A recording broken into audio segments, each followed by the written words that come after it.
नमस्कार, रंगकलाकार या चॅनलमध्ये आपले स्वागत आहे। मराठीमधील सर्वात बेस्ट चित्रपट कुठला तर असंख्य लोक सैराट या चित्रपटाचं नाव घेतात।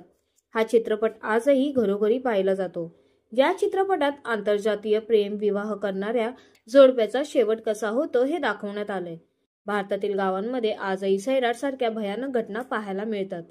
या चित्रपटातील शेवटचा सीन पाहिला तर अंगावर काटा येतो, पण क्रूरतेचा भयावह चित्र डोळ्यासमोर उभं राहतं।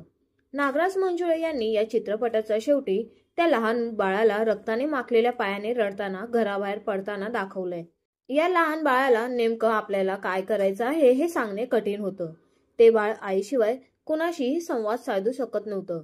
मग नागराज मंजुळे यांनी हा सीन कसा शूट केला तुम्हाला जाणून घ्यायची उत्सुकता असेल ना?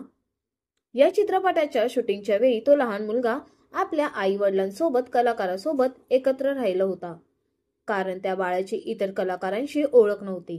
आईशिवाय हे बाळ कोणाचं काही बोलणं समजू शकत नव्हतं, त्यामुळे हा शेवटचा सीन करणे त्या बाळासोबत कठीण होतं, असं खुद्द मंजुळे यांनी सांगितलं। नागराज मंजुळे सांगतात की सुरुवातीला हे दृश्य पूर्ण करण्यासाठी अनेक अडचणी आल्या होत्या। या चित्रपटातील शेवटचा सीन तुम्हाला आठवत असेल तर असा होता की एक लहान बाळ चालत घरी जात असतं। घरात आई बाबांसोबत काय झालं याची त्याला कल्पना नसते, पण तो रडणार, त्याला रडवायचं कसं हा प्रश्न होता। त्यामुळे मंजुळे म्हणाले, मला एक कल्पना सुचली। त्यांनी या बाळाच्या आईला शेजारीण म्हणून चित्रपटात दाखवायचं ठरवलं, त्यामुळे या बाळासोबत सीन करणे सोपे झाले। आता या मुलाला रडवण्यासाठी काय करायचं तर त्याबद्दलची एक कल्पना सुचली। त्या बाळाला गाड्यांची आवड होती खूप। मग काय, सेटवर रिमोट कंट्रोल गाडी आणायला गेली। त्या गाडीद्वारे त्या मुलाला नियंत्रण ठेवलं गेलं।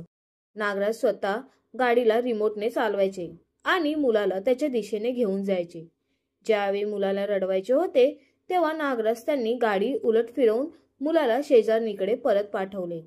या चित्रीकरणाच्या दरम्यान गाडीला दूर पळवण्याचे काम त्यांनी केले आणि एकाच प्रयत्नात या महत्त्वाच्या दृश्याचे चित्रीकरण पूर्ण करण्यात आले। सैराटच्या शेवटच्या सीनमध्ये लहान मुलगा रक्ताने माखलेले पाय घेऊन घराबाहेर पडतो। हे दृश्य इतकं वास्तविक वाटतं तेवढं ते मनाला हेलावून टाकणारं होतं।